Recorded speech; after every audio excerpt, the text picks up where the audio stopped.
மஞ்சள் மஞ்சள் பொதுவா நல்ல காரியங்கள் ஸ்டார்ட் பண்றதுக்கு முன்னாடி இந்த மஞ்சள் எடுத்து வச்சு தான் ஸ்டார்ட் பண்ணுவாங்க. நம்ம வீட்டில் கூட நம்ம அம்மா அக்கா தங்கைகள் நமக்காக நாம நல்லா இருக்கணும்ன்றதுக்காக மஞ்சள் புடவை கட்டிக்கிட்டு தான் வேண்டிக்குவாங்க. அப்படி அந்த மஞ்சள்னாலே ஒரு தனி வைப்பு தாங்க. நம்ம கொடியில கூட அந்த வைப்ரண்டான அந்த எனர்ஜெட்டிக்கான அந்த மஞ்சள் இருக்குமே, அந்த மாதிரி மங்களகரமான மஞ்சள் விளையிற பூமி தான் இந்த ஈரோடு பூமி. இங்க வந்து மஞ்சளை பத்தி பேசாம வேற எங்க போய் பேசுறது? அது மட்டும் இல்ல, இங்க ஒரு மகத்தான ஒரு மனிதரை பத்தி நம்ம பேசியே ஆகணும். இந்த ஈரோடு மண் விவசாயத்துக்கும் பேர் போன மண். இங்க நடக்கிற அந்த விவசாயத்துக்கு மிக முக்கியமான ஒரு கவசமா இருக்கிறது என்ன தெரியுமா? காலிங்கராயன் அணை, காலிங்கராயன் கால்வாய்.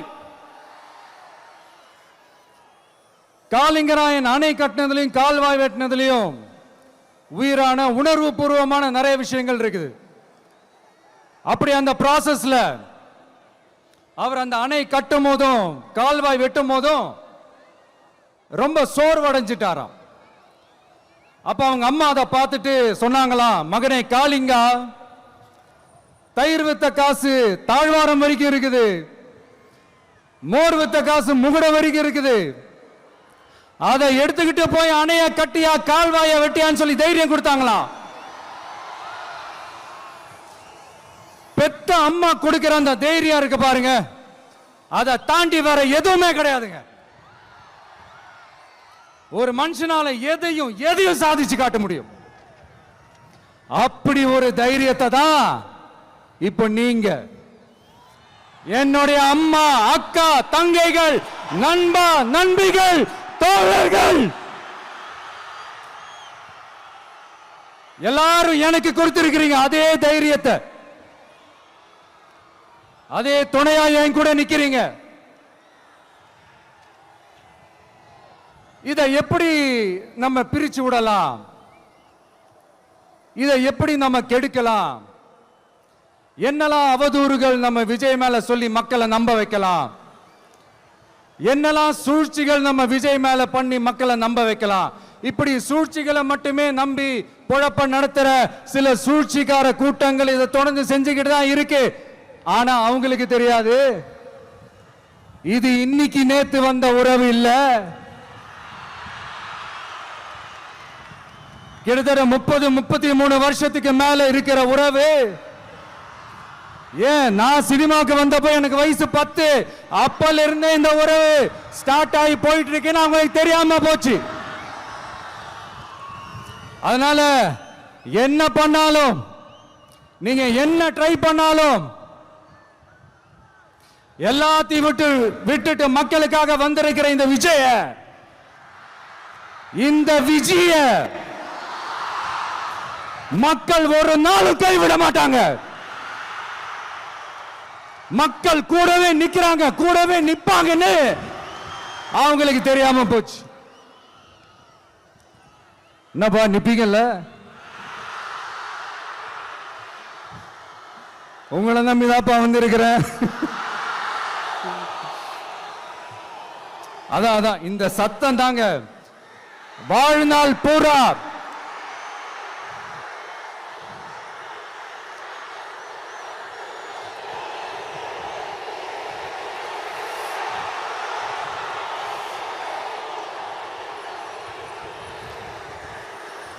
வாழ்நாள் பூரா உங்களுக்கு நன்றியோடவே இருப்பேன்.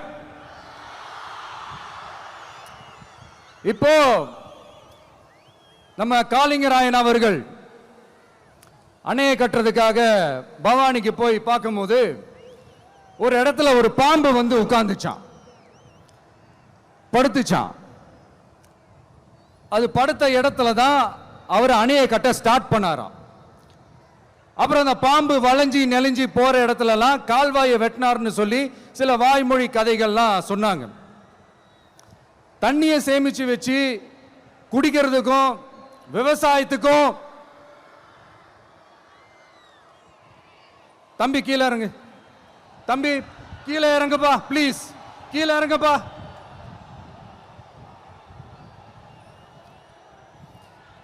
Okay, thank you thank you. கீழே இறங்குங்க,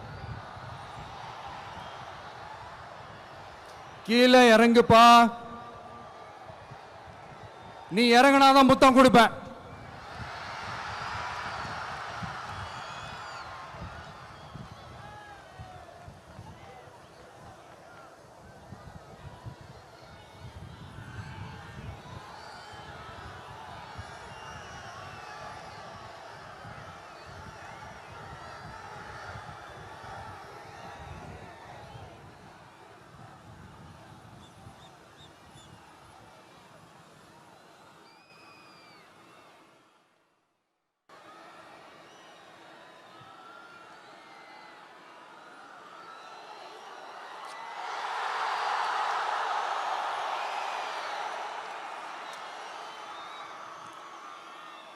இப்படி தண்ணியை சேமிச்சு வச்சு குடிக்கிறதுக்கும் விவசாயத்துக்கும் வழி வகுக்கிறது எவ்வளவு பெரிய ஒரு நல்ல விஷயம். சோ இந்த மாதிரி நல்ல விஷயங்கள்லாம் செஞ்சிட்டு கதைகள் சொன்னா பரவாயில்ல, எதுவுமே செய்யாம கதைகளை மட்டும் அடிச்சு விடுறது எப்படி? அத்திக்கடவு அவிநாசி திட்டத்தை இன்னும் விரிவுபடுத்தினா அந்த 3 மாவட்டத்தில் இருக்கிற லட்சக்கணக்கான மக்களுக்கு எவ்வளவு பிரயோஜனமா இருக்கும். எத்தனையோ லட்சம் ஏக்கர் நிலங்கள்ல விவசாயம் நடத்தினா எவ்வளவு பிரயோஜனமா இருக்கும். ஏன் அதெல்லாம் பண்ண மாட்டேன்றீங்க? வள்ளுவர் கோட்டத்துக்கு காட்டுற அக்கறைய இங்க மக்கள் வாழ்வாதாரத்தில் கொஞ்சம் காட்டலாம்ல, ஏன் காட்ட மாட்டேன்றீங்க? இங்க என்ன கவர்மெண்ட் நடத்துறாங்களா இல்ல கண்காட்சி நடத்துறாங்களா? இந்த 21ஆம் நூற்றாண்டிலே மக்களை பத்தி எதுவுமே யோசிக்கிறது இல்ல. ஆனா அந்த காலத்திலேயே இது எல்லாத்தையும் பத்தி யோசிச்ச மக்களை பத்தி, குடிக்கிற தண்ணியை பத்தி, விவசாயத்தை பத்தி, அணை கட்டுறதை பத்தி, கால்வாய் வெட்டுறதை பத்தி, இதெல்லாம் எங்கிருந்து? பவானியிலிருந்து நொய்யலாறு வரைக்கும் கால்வாய் வெட்டி இது எல்லாத்தையும் பத்தி யோசிச்ச காளிங்கராயன் அவர்களுக்கு கோடி கும்பிடு போட்டாலும் பார்த்தாதுங்க. இப்படி அந்த காலத்தில் இருந்த ஒரு ஹீரோவை பத்தி பேசிட்டு இந்த காலத்தில், அதாவது 1920th செஞ்சுரியில் இருந்த ஒரு ஹீரோவையும் பத்தி நம்ம பேசி ஆகணும்ல. ஒருத்தர் இலகிய மனம் கொண்ட ஹீரோனா இன்னொருத்தர் இரும்பு மாதிரி அயன்மேன் தான். எஸ், நம்ம ஈரோடு கடப்பாறை தான்.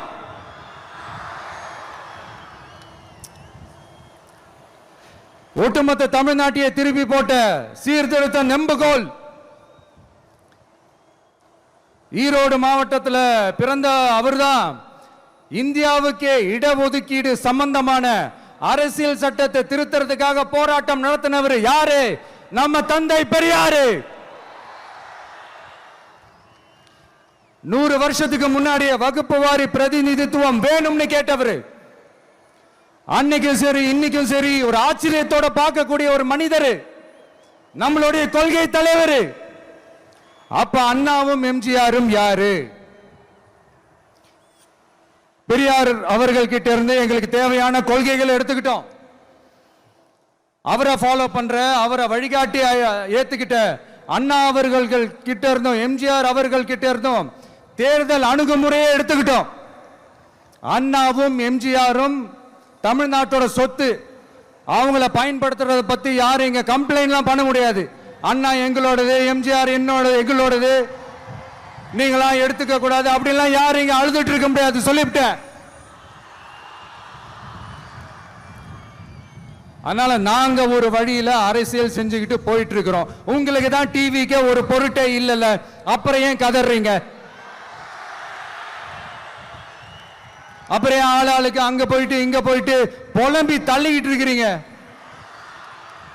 இது எப்படி இருக்கு தெரியுமா? எனக்கு பயம் இல்ல, எனக்கு பயம் இல்ல அப்படின்னு சத்தமா சவுண்ட் விட்டுக்கிட்டே சத்தமா பாட்டு பாடிக்கிட்டு இந்த நடுங்கிக்கிட்டே சின்ன பசங்க நடந்து போவாங்க. அந்த மாதிரி இருக்கு. முதல்ல மண்டையில இருக்கிற கொண்டைய மறைங்க சார்.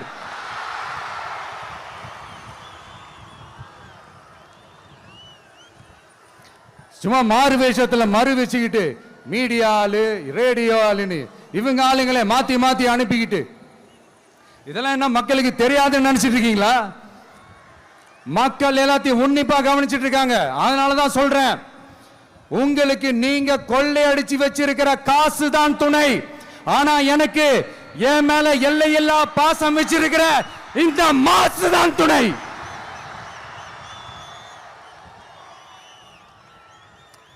இப்படி நமக்கு துணையா இருக்கிற ஈரோடு மக்களுக்காக நான் இப்போ குரல் கொடுக்கலாம் வந்திருக்கிறேன்.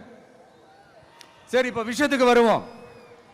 பெரியார் அவர்கள் கிட்ட இருந்த அந்த செல்வாக்கையும் அந்த பதவிகளையும் அந்த பவரையும் வச்சுக்கிட்டு அவர் என்ன சொன்னார் தெரியுமா? இவ்வளவு செல்வாக்கு, இவ்வளவு பதவிகள், இவ்வளவு பவர் இருந்தோம் நான் ஒரு 5 பைசா காசு சம்பாதிச்சிருப்பேனா? எனக்கோ இல்லை என் குடும்பத்துக்கோ பட்டங்கள் வேணும், பதவி வேணும்னு ஏதாவது கேட்டிருப்பேனா? இல்லை ஏதாவது லாபம் பார்த்திருப்பேனா? இல்லை எதுக்காவது ஆசைப்பட்டிருப்பேனா? ஆனா அவர் பேரை சொல்லிக்கிட்டு அவருடைய கொள்கையை ஃபாலோ பண்றதா சொல்லிக்கிட்டு இப்ப ஆட்சியில இருக்கிறவங்க என்னெல்லாம் செய்யறாங்கன்னு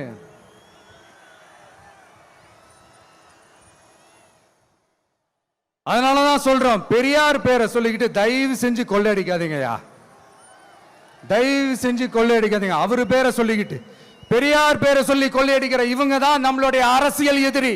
மக்களை நீங்க சொல்லுங்க, நம்மளுடைய அரசியல் எதிரி யாரு? நம்மளுடைய கொள்கை எதிரி யாரு? ரிப்பீட், நம்மளுடைய அரசியல் எதிரி யாரு? நம்மளுடைய கொள்கை எதிரி யாரு? உங்களுக்கு புரியுதுல்ல? எனக்கு அது போதும்யா, எனக்கு வேற எதுவுமே தேவையில்லை.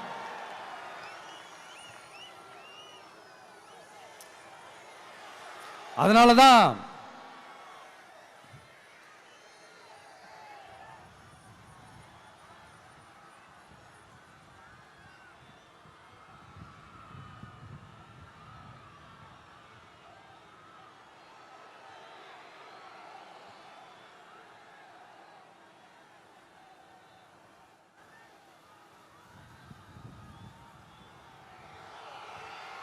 உங்களுக்கு நம்மளை பத்தி நம்ம அரசியலோட நீங்க எல்லாரும் என்னோட அரசியலோட கனெக்டடா இருக்கீங்கன்றது ரொம்ப தெளிவா தெரியுது. அதனால எனக்கு அது போதும். அதனாலதான் எதிரிகள் யாருன்னு சொல்லிட்டு களத்துக்கு வந்திருக்கிறோம். அதனால அவங்கள மட்டும் தான் எதிர்ப்போம். அதுவும் அந்த எதிரிகள் யாரு இப்போ இங்க 2026 சட்டமன்ற தேர்தலில் களத்தில் இருக்கிறாங்களோ அவங்கள மட்டும் தான் எதிர்ப்போம். சும்மா களத்திலே இல்லாதவங்களையும், களத்துக்கும் அவங்களுக்கும் சம்பந்தமே இல்லாதவங்களையும் எதிர்க்கிற ஐடியாலாம் இல்ல பாஸ். நீங்க கேட்கிறீங்கன்றதுக்காக எதிர்த்துட்டு இருக்க முடியாது பாஸ். எங்களுக்கு நிறைய வேலை இருக்குது.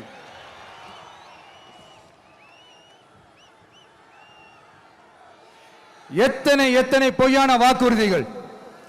வந்த உடனே நீட்டை ரத்து செய்வோம், கல்வி கடனை ரத்து செய்வோம், கேஸ் சிலிண்டருக்கு மானியமா 100 ரூபாய் தருவோம், என்னெல்லாம் அடிச்சு விட்டுட்டு இன்னி வரைக்கும் கேட்கிறேன், இதெல்லாம் சொன்னாங்களே செஞ்சாங்களா? இவங்க எப்பவுமே இப்படிதான், சொல்றது ஒண்ணு செய்யறது ஒண்ணு. திமுகவும் பிரச்சனைகளும் ஃபெவிகால் போட்டு ஓட்டின ஃப்ரெண்ட்ஸ் மாதிரி ஒன்னிலிருந்து ஒன்னை பிரிக்கவே முடியாது. இப்போ ஈரோடு பகுதியில் இருக்கிற பிரச்சனையை பத்தி பேசுவோம். பெரியார் பேரை மட்டும் சொல்லிக்கிட்டு எப்படி அவரோட கொள்கைகளுக்கு எதிராக செயல்படுறாங்களோ அப்படிதான் இந்த மஞ்சள் நகரத்தோட மஞ்சளுக்கும் ஒண்ணும் பண்ணல, மஞ்சள் விவசாயிகளுக்கும் ஒண்ணும் பண்ணல. ஆராய்ச்சி மையம், சிறப்பு மையம்னு கோடி கோடியா டெண்டர் விட்டாங்க, பேருக்கு கட்டிடத்தை கட்டினாங்க. ஆனா உலகமே போட்டி போட்டு வாங்குற மஞ்சளை மதிப்பு கூட்டி விற்பனை செய்ய, அதாவது அதோட வேல்யூ இன்க்ரீஸ் பண்ணி நம்ம விவசாயிகளுக்கும் இந்த மாவட்ட மக்களுக்கும் நன்மை செய்ய இதுவரைக்கும் என்ன செஞ்சிருக்காங்கன்னு யோசிச்சு பார்த்தா ஒரு பெரிய ஜீரோ தான். கரும்பு நெல்லுக்கு அரசாங்கம் விலை பிக்ஸ் பண்றாங்க, அதையும் ஒழுங்கா பண்றதில்ல. ஒவ்வொரு முறையும் பிரச்சனை. அங்க நெல் கொள்முதல் செய்யறதுல ஊழல். சரி, நாம கஷ்டப்பட்டு விளைய வச்சது வீணா போக கூடாதுன்னு நினைச்சு நம்ம விவசாயிகள் கேட்கிற லஞ்சத்தை கொடுத்தாலும் அதுக்கப்புறம் கூட அந்த கொள்முதல் ஒழுங்கா நடக்கிறது இல்லை. அதையும் தாண்டி ஏதோ ஒரு விலை விவசாயிகளுக்கு கிடைக்குது. அப்படிலாம் இல்லாம ஒழுங்கா நேர்மையா நம்ம மஞ்சளுக்கும் நியாயமான விலை பிக்ஸ் பண்ணி தரமான விதைகளை கொடுத்தா என்ன குறைஞ்சா போயிடுவாங்க? இதெல்லாம் யோசிக்கிறதுக்கு அவங்களுக்கு நேரமே இல்லை. 24x7 அவங்களோட யோசனை என்ன தெரியுமா? இந்த விஜயை எப்படி முடக்கலாம், தமிழக வெற்றி கழகத்தை எப்படியெல்லாம் முடக்கலாம், அப்படிதான் அவங்களுடைய சிந்தனையே. 24x7. எத்தனையோ வருஷத்துக்கு முன்னாடி நம்ம காளிங்கராயர் நதிகளின் இணைப்புக்கு முன்னோடியா இருந்தார். பவானி ஆத்துல அவர் அதிகமான தண்ணி அணை கட்டி தேக்கி தண்ணீர் வறட்சியான பகுதிகளுக்கு அனுப்பினார். ஆனா இன்னைக்கு இவ்வளவு நவீன வசதிகள் இருந்தோம், இவ்வளவு சயின்ஸ் வளர்ச்சிகள் இருந்தோம், இவ்வளவு டெக்னாலஜி வளர்ச்சிகள் இருந்தோம், அவங்க வாக்குறுதியில் ஒன்று கொடுத்தாங்கல்ல, பவானி நொய்யலாறு அமராவதி 6 இணைப்பு திட்டத்துக்கு ஒரு துரும்ப கூட கிள்ளி போடல. வாக்குறுதி நம்பர் 103 சொன்னாங்களே, செஞ்சாங்களா? சரி, இதாவது ஒரு பெரிய ப்ராஜெக்ட் வைங்க. ஆறுகளை சுத்தப்படுத்த பல்லாயிரம் கோடி நிதி ஒதுக்குவோம், தமிழ்நாட்டில் உள்ள ஆறுகளை சுத்தப்படுத்துவோம்னு சொன்னாங்களே, செஞ்சாங்களா? ஆனா ஆத்து மணலை கொள்ளையடிக்கிறதுல மட்டும் வேலையை கரெக்டா செய்வாங்க. இதை நான் ஏன் திரும்ப திரும்ப சொல்றேன்னா, மக்களே நீங்க புரிஞ்சுக்கணும். கொஞ்சம் மசந்தா மற்ற மாவட்டங்கள்ல மணல் காணாம போன மாதிரி, மலைகள் காணாம போன மாதிரி, நம்ம மாவட்டத்தில் தனி வளத்தை கொடுத்த செம்மண்ணும் காணாம போறதுக்கு வாய்ப்பு இருக்கு மக்களே. நம்ம மண்ணுக்கும் நம்ம ஆத்துக்கும் நம்ம விவசாயிக்கும் தான் இந்த மோசமான நிலைமை. அதனால ஏதாவது தொழில் செஞ்சு பிழைக்கலாம்னு பார்த்தா அதுக்கும் எங்க விடுறாங்க? தொழில்னு பார்த்தா 30% நெசவாளர்களுக்கு கூலி பாக்கி. அரசாங்கம் நம்ம நெசவாளர்கள் கிட்ட இருந்து கொள்முதல் செய்த வேட்டி சேலைக்கான கூலியை கூட போராடித்தான் வாங்க வேண்டியதா இருக்குது. அது சலுகையோ உதவியோ நலத்திட்டமோ கிடைக்காது. நம்ம உழைப்புக்கான ஊதியம், நம்மளோட உரிமை, அதுக்கே போராட வேண்டிய நிலையில தான் இந்த அரசாங்கம் நம்மளை வச்சிருக்கு. நல்லா பார்த்துக்கங்க மக்களே, உரிமைக்கு குரல் கொடுத்தவங்க தான் இவங்க. சிறு குறு தொழில்கள் பீக் ஹவர்ஸ் சார்ஜ்னு கரண்ட்டுக்கு அநியாய விலை வச்சு அதையும் செய்ய விடாம நம்மளை முடக்கிடுறாங்க. அந்த பீக் ஹவர்ஸ் சார்ஜ் கொள்ளையால எத்தனை வருஷமா எவ்வளவு பேர் பாதிக்கப்படுறோம், எவ்வளவு தொழில்கள் பாதிக்கப்படுது. நாமளும் கத்துறோம், போராடுறோம், கோரிக்கை வைக்கிறோம். எதையாவது இவங்க கண்டுக்கிறாங்களா? கொஞ்சம் யோசிங்க. ஏன் கண்டுக்க மாட்டேன்றாங்கன்னு கொஞ்சம் யோசிங்க. அப்பதாங்க பிரைவேட்ல அதிக விலைக்கு கரண்ட் வாங்க முடியும், அதுக்கு டெண்டர் விட முடியும். அப்படி டெண்டர் விட்ட மேட்டர்ல எல்லாம் என்ன நடக்கும்னு உங்களுக்கும் தெரியும், எனக்கும் தெரியும், நம்ம எல்லாருக்குமே தெரியும். இந்த மாதிரி ஈரோடுல மட்டும் இல்ல, எந்த மாவட்டத்துக்கு போனாலும் பிரச்சனைகள் மேல பிரச்சனைகள் தான். அதையெல்லாம் தீக்கிறதுக்கு ஒரு சொல்யூஷன் கூட சொல்லாம இதுல வேற பெருமையா மாடல் அரசுங்கிறது இல்ல. நான் கேட்கிறேன், கூச்சமா இல்ல?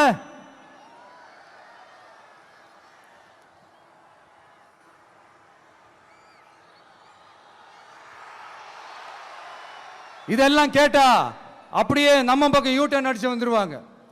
விஜய் என்ன அரசியல பேச மாட்டேன்றாரு, விஜய் என்ன சினிமா டயலாக் மாதிரி பேசுறாரு. விஜய்னா பஞ்ச் டைலாக் பேசுறாரு, விஜய்னா 10 நிமிஷம் தான் பேசுறாரு, 9 நிமிஷம் தான் பேசுறாரு. நான் எத்தனை நிமிஷம் பேசினா உங்களுக்கு என்ன சார்? நான் எப்படி பேசினா உங்களுக்கு என்ன சார்? உள்ள விஷயம் என்னன்னு பாருங்க சார். ஒவ்வொரு மாவட்டத்துக்கும் போய் மக்கள் ஃபேஸ் பண்ற பிரச்சனைகளை எடுத்து பேசிட்டு இருக்கிறேன். பின்ன அது அரசியல் இல்லாம வேற எதுதான் அரசியல்? உங்களை மாதிரி தனிப்பட்ட முறையில் தரக்குறைவா அசிங்கமா பேசுறதுதான் அரசியல்னா அந்த அரசியல் நமக்கு வராது. வராதுன்னா நல்லாவே வரும். உங்களை விட எனக்கு அது நல்லாவே வரும். வேணான்னு விட்டு வச்சிருக்கிறோம். அப்புறம் உங்களுக்கு நமக்கு என்ன வித்தியாசம்? காஞ்சிபுரத்தில் நாம பேசும்போது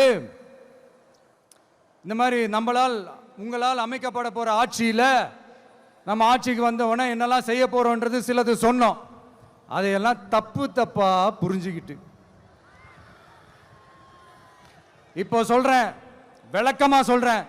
நான் சலுகைகளுக்கு எதிரானவன் கிடையாது. மக்களுக்கான சலுகைகளை இலவசம்னு சொல்லி அசிங்கப்படுத்துறதுல எனக்கு உடன்பாடு கிடையாது. மக்கள் காசுல மக்களுக்கு செய்யறதை எப்படி இலவசம்னு சொல்லுவீங்க? அப்படியே செஞ்சிட்டாலும் ஓசில போறேன்னு சொல்லி அசிங்கப்படுத்துறீங்க. என்ன கேட்கறதுக்கு ஆள் இல்லைன்னு நினைச்சீங்களா? மக்களுக்கு ஒண்ணுன்னா இந்த விஜய் வந்து நிப்பா, இந்த விஜய் வந்து கேள்வி கேட்பா. இந்த விஜய் எப்பவுமே மக்கள் பக்கம் தான். அதே மாதிரி மக்களும் என் பக்கம் தான். என் மக்கள் மானத்தோட மரியாதையோட கௌரவத்தோட வாழணும். என் மக்கள் யாருக்கும் கீழே கிடையாது. அப்படி அவங்க கௌரவத்தோட வாழணும்னா அவங்களுக்கான வாழ்க்கை தரம் உயரணும். வாழ்க்கை தரம் உயரணும்னா அவங்களோட வாழ்வாதாரம் உயரணும். வாழ்வாதாரம் உயர்ந்தாதான் பொருளாதாரம் உயரும். பொருளாதாரம் உயர்ந்தாதான் வசதி வாய்ப்புகள் உயரும். இதெல்லாம் உயர்ந்தாலே ஆட்டோமேட்டிக்கா அவங்களோட வாழ்க்கை தரம், அவங்களுக்கான மரியாதை, அவங்களுக்கான கௌரவம் எல்லாமே உயரும். இதுக்கான வழிகள், அந்த சூழல்களை அந்த கவர்மெண்ட் அமைச்சு கொடுக்கணும். இதுக்கான அந்த திட்டங்களை செயல்படுத்தணும். இதெல்லாம் செஞ்சாதான் அந்த அரசாங்கம் ஒரு நல்ல அரசாங்கம். இதைத்தான் சொன்னோம்.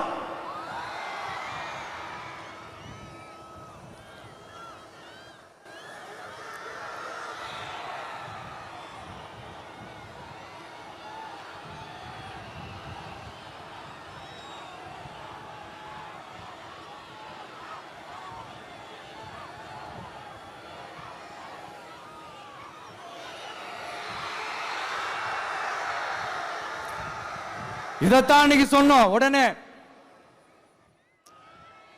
சொன்னா மட்டும் போதுமா? எப்படி செயல்படுத்துவீங்க? நாங்க என்ன வாயிலேயே வடை சுடுறதுக்கு டிஎம்கேவா? டிவி கேடா?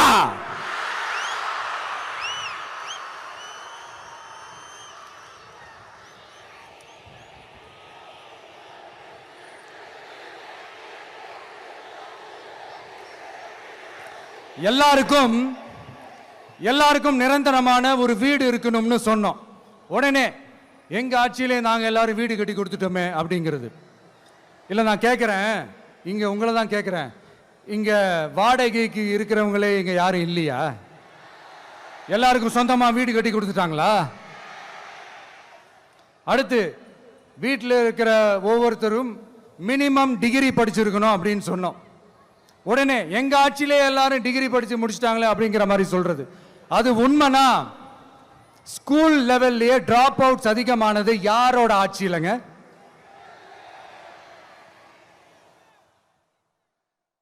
பசங்க பிள்ளைங்க யாரும் ஸ்கூல்ல சேரலன்னு சொல்லிட்டு எனக்கு தெரிஞ்சு 207 கவர்மெண்ட் ஸ்கூல்ஸ் மூடினது யாரோட ஆட்சியிலங்க?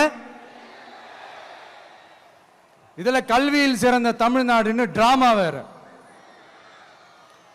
அடுத்து குடும்பத்தில் ஒருத்தருக்கு நிரந்தரமான வருமானம் வரணும், வேலை வாய்ப்பு கிடைக்கணும் அப்படின்னா நாங்க கொடுக்காத வருமானமா, நாங்க கொடுக்காத வேலையா அப்படிங்கிறது. எத்தனையோ லட்சம் காலி பணியிடங்கள் நிரப்புவோம்னு வாக்குறுதி கொடுத்துட்டு ஆட்சிக்கு வந்தீங்கல்ல, எத்தனை லட்சம் காலி பணியிடங்களை நிரப்புனீங்க? அட்லீஸ்ட் 1 லட்சம் காலி பணியிடங்களாவது நிரப்புனீங்களா? இதெல்லாம் சொல்லிட்டு மக்களை ஏமாத்துறது யாரோட ஆட்சியிலங்க? அடுத்து ரொம்ப முக்கியமா பெண்களுக்கு பாதுகாப்பு இல்ல, சட்டம் ஒழுங்கு சரியா இல்லைன்னு சொன்னா தமிழ்நாட்டில் பெண்கள் பாதுகாப்பு தான் அதிகமா இருக்குதான். நீங்க சொல்லுங்க மக்களே, பெண்கள் பாதுகாப்பு இருக்கு, சட்டம் ஒழுங்கு சரியா இருக்கு? அவங்க சொல்றது உண்மையா? அவங்க சொல்றதை நீங்க ஏத்துக்கிறீங்களா? சத்தமா கேக்குதா சார்? இதுதான் ரியாலிட்டி, இதுதான் நிஜம். நம்மளுடைய ஆட்சியில சட்டம் ஒழுங்குல சமரசமே இருக்காது. அதனாலதான் இவ்வளவு ஸ்ட்ராங்கா சொல்றோம், தைரியமா இருங்க மக்களே. இந்த மாதிரி விஷயங்கள்லாம் நம்ம மக்கள் கிட்ட எடுத்து சொன்னா உடனே இந்த இது எடுத்துட்டு வந்துருவாங்க.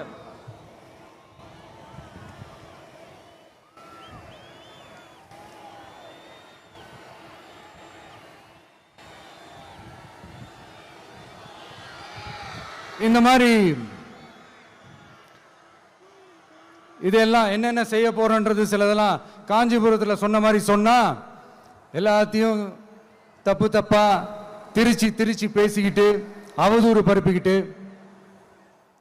நான் கூட யோசிப்பேன், எம்ஜிஆர் அவர்களும் மேடம் ஜெயலலிதா மேடம் அவங்களும் ஒரே வார்த்தையில சொல்லி இந்த திமுகவை காலி பண்ணாங்கல்ல.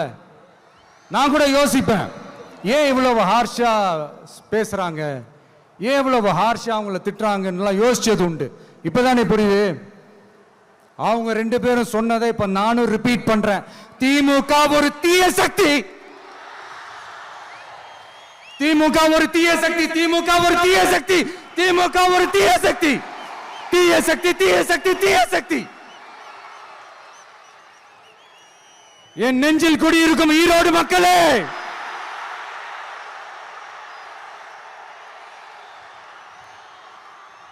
டிவிகே ஒரு தூய சக்தி. எப்படி? டிவிகே ஒரு தூய சக்தி. தூய சக்தி டிவிகேவுக்கும் தீய சக்தி டிஎம்கேவுக்கும் தான் போட்டியே.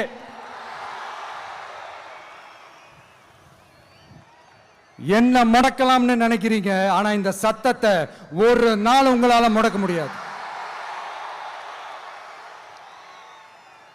மக்கள் விரோத திமுக அரசை வீழ்த்த மக்கள் சக்தியான நம்மளால மட்டும்தான் முடியும். அண்ணன் செங்கோட்டையன் அண்ணன் அவர்கள் நம்ம கூட வந்து சேர்ந்தது நமக்கு ஒரு மிகப்பெரிய ஒரு பலம். அந்த மாதிரி செங்கோட்டையன் அண்ணன் அவர்கள் மாதிரி இன்னும் நிறைய பேர் வந்து சேர இருக்கிறாங்க. அவங்க எல்லாருக்குமே அந்த உரிய அங்கீகாரத்தை கொடுப்போம். அது மட்டும் இல்ல, அப்புறம் இன்னொரு விஷயம் சொல்ல மறந்துட்டேன். இப்ப ரீசெண்டா ஒரு இடத்துல நம்ம சிஎம் சார் அவர்கள் பேசும்போது சொன்னாங்க, என் கேரக்டரையே புரிஞ்சுக்க மாட்டேங்கிறேன். இது சினிமா டயலாக் இல்லையா? நான் ஏதாவது பேசினா சினிமா டயலாகா?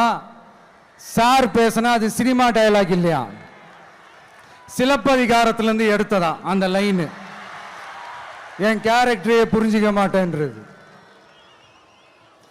உங்களை எப்படிதான் சார் புரிஞ்சுக்கிறது? எந்தெந்த விஷயத்துலலாம் சார் உங்க கேரக்டர் நாங்க புரிஞ்சுக்கிறது? அதையும் நீங்களே சொல்லிட்டீங்கன்னா கொஞ்சம் நல்லா இருக்கும் சார். சட்டம் ஒழுங்குல நாடே சந்தி சிரிக்குது, அதுலயா? பெண்கள் பாதுகாப்புல நாடே சந்தி சிரிக்குது, அதுலயா? பொய் வாக்குறுதிகளா கொடுத்து ஏமாத்தி ஆட்சிக்கு வந்தீங்களே, அதுலயா? எதுல தான் சார் உங்க கேரக்டர் நாங்க புரிஞ்சுக்கிறது? ஆனா ஒண்ணு, தமிழ்நாட்டில் ஆட்சி செய்யற நீங்களும் சரி, ஒன்றியத்தில் ஆட்சி செய்யறவங்களும் சரி, நீங்க ரெண்டு பேரும் முதல்ல என்னோட கேரக்டரை புரிஞ்சுக்கணும் சார். என்னோட கேரக்டர்னு சொன்னது நம்ம மக்களோட கேரக்டர். 2026 சட்டமன்ற தேர்தலோட அந்த கேரக்டரே கொஞ்சம் வேற மாதிரி சார். அதை கொஞ்சம் தயவு செஞ்சு நீங்க புரிஞ்சுக்கணும் சார். புரிஞ்சுக்கலன்னா மக்களே உங்களுக்கு புரிய வைப்பாங்க சார். கான்பிடென்டா இருங்க சார், நல்லதே நடக்கும் சார், வெற்றி நிச்சயம் சார். மீண்டும் சந்திக்கும் வரை நன்றி, வணக்கங்க சார். நண்பா, நண்பிகள், இங்க எல்லாம் பார்த்தோம், எல்லாம் நல்லபடியா நடந்தது.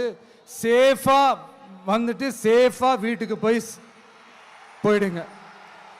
எனக்கு எல்லாத்தையும் விட நீங்க தான் எனக்கு முக்கியம். தயவு செஞ்சு சேஃப்டியா போயிட்டு வாங்க. ஒரு ஈரோடு செல்ஃபி ஒன்று எடுப்போமா?